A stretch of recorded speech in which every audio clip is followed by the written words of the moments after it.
le monde tourne. Direction la Birmanie, refusant de tirer sur leurs concitoyens. Les informations pullulent. Tout de suite, voici les informations. C'est le moment d'ouvrir la page internationale avec Erlich Dorelas depuis Boston, Massachusetts. Mesdames, Messieurs, bonsoir. Ravi de vous retrouver aujourd'hui. Bienvenue dans la page internationale au grand journal du 14h depuis la newsroom dans la capitale des grandes universités du monde, Boston, Massachusetts. Erlich Dorelas pour la présentation. À chaque mail pour présenter ce grand journal, Joannel François Smith, Jean-Julien Robans assure la manœuvre technique. Bonsoir aux auditeurs de la radio évangélique Hosanna 102.3 FM à Jacmel. En Tunisie, Najla Bouden Ramdan, chargée de former un nouveau gouvernement. Najla Bouden Ramdan a été nommée à la tête du gouvernement tunisien mercredi par le président Kais Saied. Voici un reportage signé France 24. Najla Bouden Ramdan est en 1958. Elle est mariée. Elle est doctorante en géologie et a été diplômée de l'école des mines à Paris. Elle est enseignante, elle a fait sa carrière dans l'enseignement, mais elle travaillait dernièrement au ministère de l'Enseignement supérieur pour mettre en œuvre des programmes de la Banque mondiale. Elle est jugée particulièrement compétente dans son domaine, mais elle est totalement inconnue dans le monde politique. C'est pour ça que nous avons peu d'informations à son sujet. Sa nomination a été l'objet d'une surprise, d'abord parce que c'est, comme vous l'avez dit, la première femme nommée à ce poste en Tunisie. Les députés que j'ai réussi à avoir me disaient que ça va susciter probablement des réactions assez positives. Kais Saied a joué sur la fierté tunisienne, me disait-on au téléphone tout à l'heure. Est-ce que c'est un coup de communication ? C'est vrai que le président a fortement insisté sur le fait que c'était une femme qu'il nommait lorsqu'il l'a reçue au palais de Carthage tout à l'heure. La deuxième surprise, c'est l'absence de profil économique, alors que le pays est en crise avec un chômage qui culmine à 18% et que l'économie est loin d'être la force de Kais Saied. La communauté internationale attendait un profil compétent en la matière. Aux États-Unis, les regrets du Pentagone sur l'Afghanistan. Les chefs du Pentagone se sont expliqués devant les élus du Sénat américain sur la fin chaotique de la guerre en Afghanistan. Ils ont reconnu des erreurs de jugement et ont conduit à un échec stratégique. Voici un reportage signé TV5 Monde. C'était un succès logistique, mais un échec stratégique. Le retrait d'Afghanistan et le retour au pouvoir des talibans sont un fiasco. Face aux questions pressantes, parfois cinglantes des sénateurs, les plus hauts responsables du Pentagone n'ont d'autre choix que de le reconnaître. Nous avons aidé à construire un État, Monsieur le Président, mais nous n'avons pas pu forger une nation. Le fait que l'armée afghane que nous formions avec nos partenaires s'est tout simplement effondrée, dans de nombreux cas, sans avoir tiré un seul coup de feu, nous a tous pris par surprise et il serait malhonnête de prétendre le contraire. L'ennemi est au pouvoir en Afghanistan. Terrible constat du chef d'état-major en personne pour qui la chute de Kaboul a sérieusement endommagé la crédibilité de l'Amérique. Je pense que « endommager » est un mot qui pourrait être utilisé, oui. Mais ce qui intéresse surtout les sénateurs, c'est de savoir si le président Biden a été à la hauteur dans cette crise. Les généraux l'admettent pour la première fois. Contrairement au chef de la Maison-Blanche, il n'était pas favorable à un retrait total. Mon évaluation était à l'automne 2020, et elle est restée cohérente tout au long de l'année, que nous devrions maintenir un État stable de 2500 hommes, et que cela pourrait aller jusqu'à 3500, peut-être quelque chose comme ça, afin d'avancer vers une solution négociée et encadrée. Avez-vous présenté personnellement cette évaluation au président Biden ?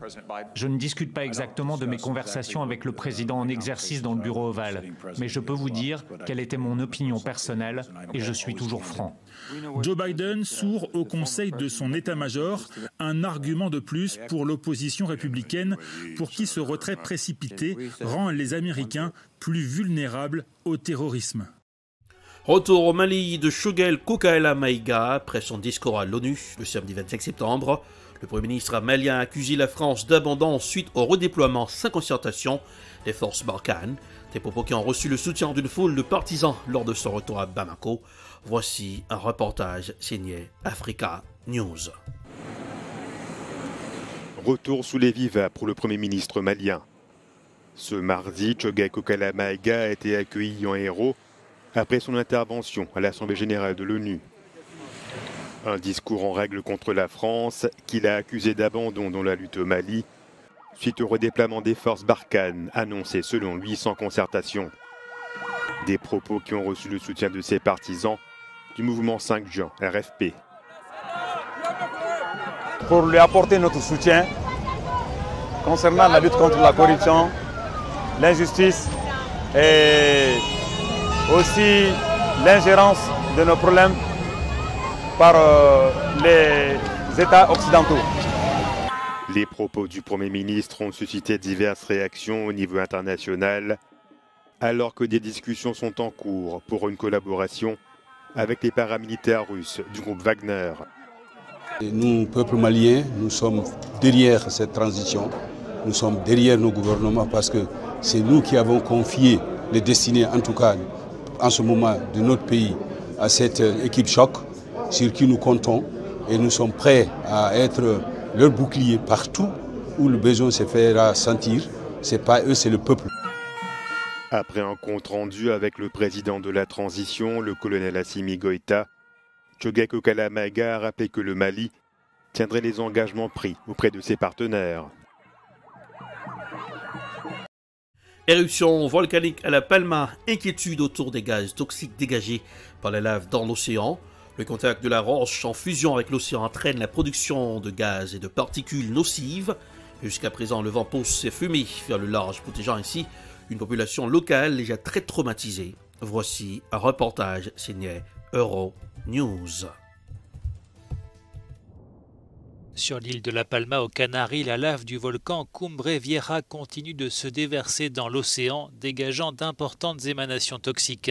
Le contact de la roche en fusion avec l'eau de mer entraîne la production de gaz et de particules nocives. Mais jusqu'à présent, le vent pousse ces fumées vers le large, protégeant ainsi une population locale déjà très traumatisée. D'autre part, l'accumulation de la lave qui se déverse en torrent dans l'océan a formé dans l'eau une sorte de pyramide qui atteint déjà plusieurs dizaines de mètres de haut. Entré en éruption il y a 10 jours, le volcan Cumbre Vieja a déjà détruit des centaines de bâtiments et d'hectares de végétation, notamment des plantations de bananes, la principale activité économique de l'île. 6000 personnes ont dû être évacuées, mais aucune victime à ce stade n'est à déplorer. Le gouvernement espagnol a débloqué une aide de 10,5 millions d'euros aux sinistrés. Par ailleurs, pour la première fois depuis la fermeture de l'aéroport samedi, un avion a atterri ce mercredi sur l'île de La Palma.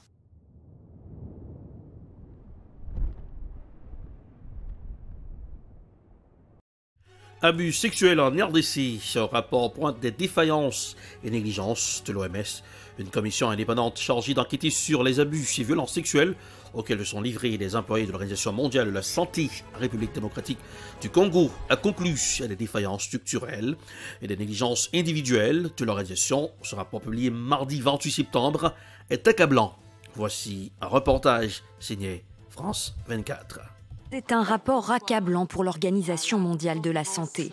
Une enquête indépendante révèle que des violences sexuelles ont été commises en République démocratique du Congo entre 2018 et 2020 par des employés internationaux et locaux de l'institution censés venir en aide à la population du pays alors en pleine reprise de l'épidémie d'Ebola. La première chose que je veux dire aux victimes et aux survivants des abus sexuels décrits dans le rapport de la Commission, c'est que je suis désolé.